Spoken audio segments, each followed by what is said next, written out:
Hi everyone, John Davenport here from Fogropoly.com with another community edit for you.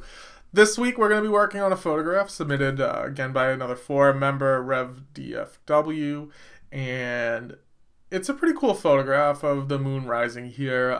Nothing too, I guess, out of the ordinary about it, but we'll try and see what we can do to add a little bit more interest to the shot. The moon itself is actually a little bit out of focus, so what we're going to try and do is sharpen this up a little bit. In the future, it might be better to shoot with a higher ISO, but other than that, I think it's a great shot here. One of the things I'm going to do is play around with the exposure a little bit. I think I like the foreground being in the shadows here. Mainly because there really isn't a whole lot of interest there. If it was something that was a little more interesting, like a river or anything along those lines, I might try and brighten the foreground up. But for this particular photograph, I'm actually going to go with, I may even try and just black it out altogether and just do some sort of a, almost like a crop, something like this here. And that way we'll have kind of, it's almost a very simplistic look of the moon just rising over the horizon here. There's a nice little mountain in the background, which is nice. I like the composition of the shot in general. And then it really is just about playing with the different settings here that we can do to really bring the moon out. I think one of the things I'm going to do is grab my adjustment brush here and come into the moon itself and cool down the temperature. Now, I don't necessarily know how much this is going to affect the shot in terms of what Dolores actually saw when she photographed, but for me in this particular photograph, the moon was a bit on the orange side. So what I'm going to do here is kind of cool it down a little bit by adding this adjustment brush.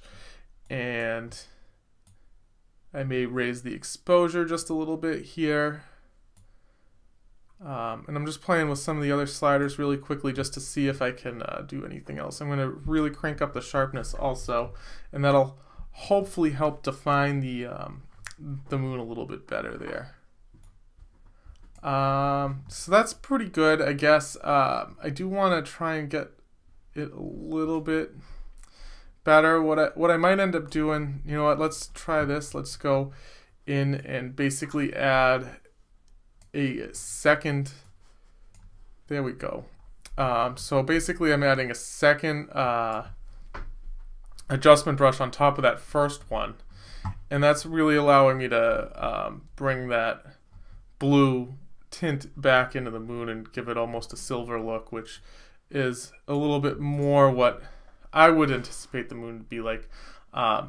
That said, of course, it could have been more orange. I have seen that in the past before, but that's just the way that I'm going to take this particular shot for this setting here. Now, in general, I like the overall white balance with the blue sky, or the deep blue sky. I think that looks pretty good. May add a little bit more contrast just to darken things up and really set those lines apart there. Drop the highlights a little bit. Playing with the shadows isn't really going to do too much because we don't have a whole lot of movement there. And these other sliders, I don't think they're going to make a huge difference either with the direction that I want to take this photo. Adding clarity, you go a little too far and you start to get kind of a chunky moon here. I don't know if I really like that. I might add a little bit just for a little extra definition there. And then I could go kind of with an interesting idea here. It might look really well as a black and white too. So,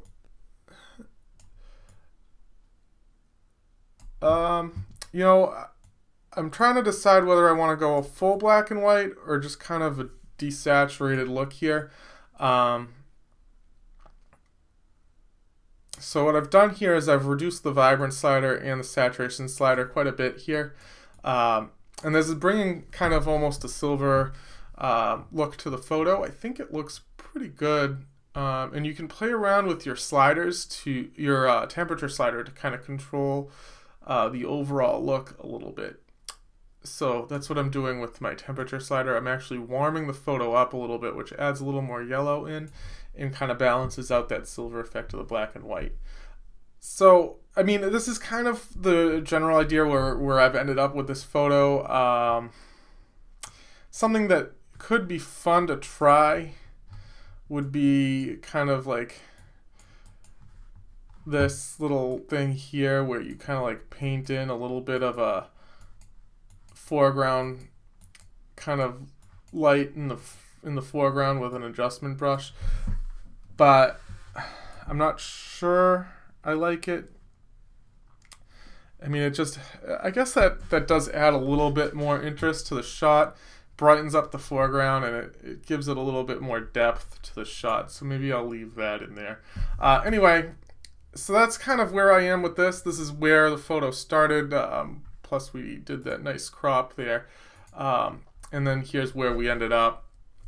I think it's quite an improvement over the raw file, and I think we've got to a pretty good place. As always, I'd love to hear what you think about this particular edit in the comments, either on the forum or below the YouTube video on YouTube. Thank you again for watching, and I will have next week's community edit up for download soon. Bye for now.